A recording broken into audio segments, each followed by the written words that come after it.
Então, olha, Fábio, eu conheci a Eurídice na graduação. Então você pode imaginar que é há muito, muito tempo.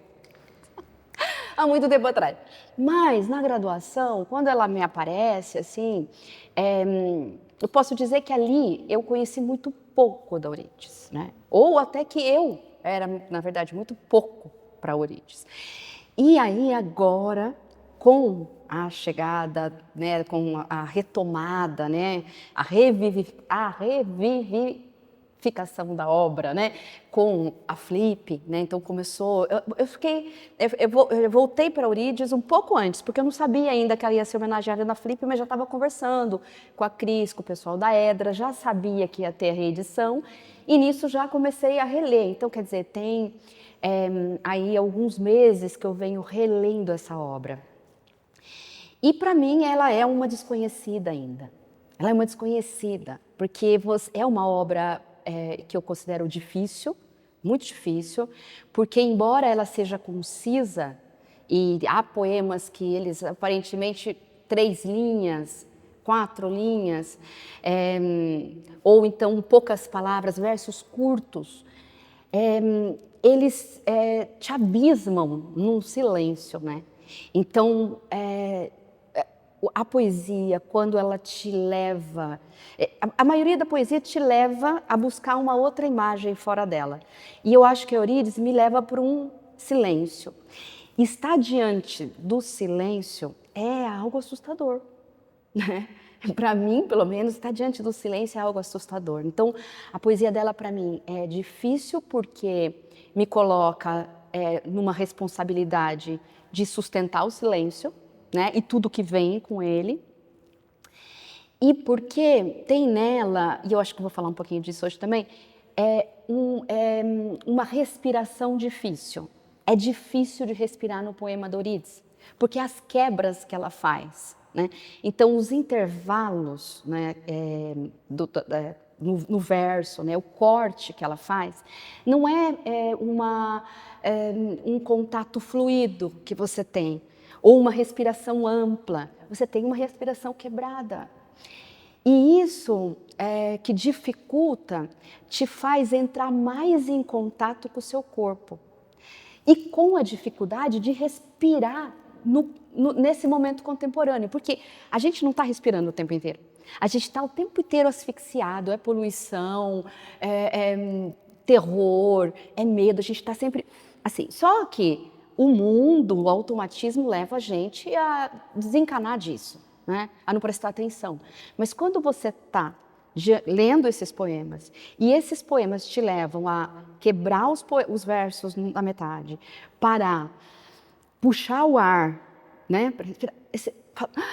Nossa, parece que eu estou assim o tempo todo. Então, eu acho que é profundo. Eu chego a poesia dela é muito filosófica, mas eu chego, por incrível que pareça, numa consciência de corpo muito grande com ela. Eu também estou, como eu disse para você, desconhecendo Eurídice, reconhecendo, né? Nesse encontro assim amoroso e aquele início de amor, né? Que é difícil, né? Que corpo é esse? Como que eu me relaciono com esse corpo, né? E aí eu fico pensando, nossa, qual que era a capacidade respiratória dela? O que ela estava falando? O que ela estava cuidando, né? Porque eu concebo muito a poesia na chave do cuidado, né? A poesia como um cuidado de si. Eu trabalho com isso, com a escrita curativa, né? E aí eu concebo a poesia como uma forma de colocar o seu corpo no papel e ali você poder investigar, você poder negociar esse corpo físico com esse corpo escrito, com esse corpus escrito. Então eu fico pensando assim, nossa, qual que era a capacidade respiratória que tinha esse pulmão da Eurídice, né? Provavelmente era difícil para ela respirar esse mundo, né? Pelo menos quando a gente lê a biografia dela, a gente fala, nossa, por aí mesmo, dá para entender essa poética que não faz concessão, não fala, eu vou adornar, vou deixar bonitinho, interessante para ficar amiguinha sua. Não, né? Olha, se você me quiser, é desse jeito que eu sou, né?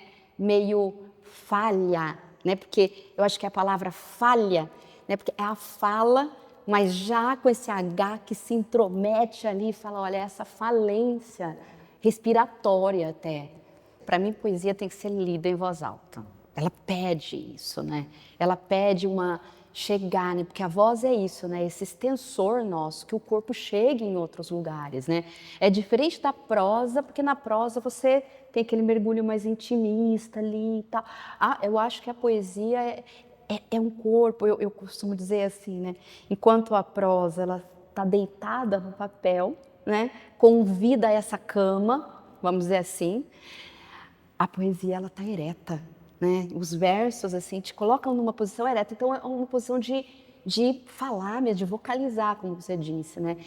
E é por isso que eu percebo que leio outras autoras, mesmo as contemporâneas, e autores também, né? Porque adoro os autores também, mas essa quebra, essa pontuação no meio do verso, esses 2 pontos, né? Essa parada assim, que vai para o verso de baixo, deixa um espaço aqui. Tudo isso é diferente, né? Como é que você vai fazer isso? E eu acho que é isso, essa retirada de todo o excesso, né? De tudo que é excesso, até chegar no osso da linguagem. No osso da linguagem. Você falando isso, eu acho muito bacana, a gente pode usar essa imagem. O osso da linguagem. E você sabe que, claro, né, a gente vai ver isso nos livros, todos os livros dela, mas tem alguns que isso é mais intenso. E uma das coisas muito interessantes foi que a Edra, eu tenho uma versão da obra completa, né? Que para um pesquisador é ótimo ter a obra completa, mas assim, para a fruição, para a leitura, os livros em separado, eles são importantíssimos, né? Porque aí você, voltando para o corpo, quando um escritor, ele escreve um livro de poemas, é como se ele morresse aquela vida, sabe? É como se ele morresse aquela vida. Ali eu acho que ele tem um corpo completo até ali, é como se trocasse de pele depois, então fosse outro. Em cada livro ele vai morrendo, né? Morrendo em cada... desabitando aquela linguagem para que outros venham e habitam, né? Deixar ir, um desapego, né? Aquele que foi.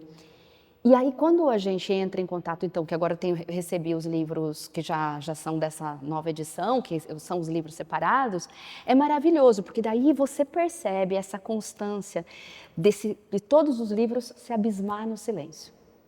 Cai para o silêncio também, mesmo que tenha alguma coisa diferente aqui, outra ali, mas os livros... E aí você tem o todo completo. Estou lembrando do Walter Benjamin, porque o Walter Benjamin diz que a gente perdeu, o narrador, a gente perdeu um pouco da coisa da sabedoria das pessoas, porque a gente não acompanha mais a morte das pessoas. O corpo que está para morrer, o moribundo, ele tem a visão completa da sua vida, então ele tem algo a dizer. Então ele tem um conselho para dar, ele tem toda a sabedoria daquela vida está condensada ali. Como hoje a gente não vê mais a pessoa morrer, o moribundo fica no hospital, fica separado da família, você não pode ir e tal. Então você perde muito da sabedoria daquele corpo, né? E quando a gente tem um livro completo, a gente tem aquela vida toda e o ponto final daquela vida. Então quando a gente lê um livro, pelo livro, só aquela obra, algo dali, você apreende algo de uma sabedoria específica, de uma última palavra. Você aprende que numa edição que é completa, você perde essa experiência. Porque você já passa de um para o outro, passa de um para o outro. É bom para um pesquisador que tem que ter tudo junto, mas para ler... eu estou apaixonada pela minha coleção. Ela era uma estudiosa de filosofia, né? Então ela estava ali estudando, então você vai ver que ela tem diálogo com Platão, né?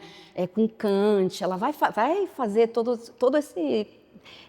tem um poema dela pequenininho que chama Metafísica, dela assim, o que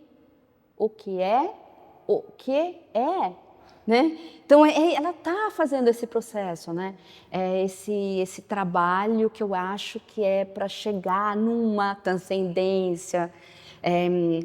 Eu vejo a iluminação muito como uma espécie de uma racionalidade que ela também busca, mas eu já gosto de pensar a poesia como Pode ser a busca da metafísica, de uma transcendência, mas uma imanência na linguagem. Então, por isso que para mim, quando eu olho, eu vejo o corpo, respiração, né? A contenção, né? De uma mulher que não era muito muito expansiva. Então, aquela contenção, aquele quarto que às vezes a gente vê a fotografia ali, uma cama, uma máquina de escrever, é tudo muito pouco, né? Então, eu vejo muito imanente a poesia. E é por isso que eu acho que é muita responsabilidade, porque quando ela vai para o silêncio, esse desaparecimento, é você sustentar esse movimento, esse momento que é mortal. Tem um poema dela maravilhoso que é o Teia, e ela está falando da teia, e depois ela, eu não me lembro direito, mas ela diz assim, ela vai explicando a teia, depois no fim ela fala, e a aranha no centro espera, sozinha no centro espera. Então, quer dizer, essa aranha, que é produto e produtora da sua obra, está sozinha esperando no centro. O quê? O silêncio profundo, a morte, né? Então, é todo um movimento para ir para esse desencarne, né?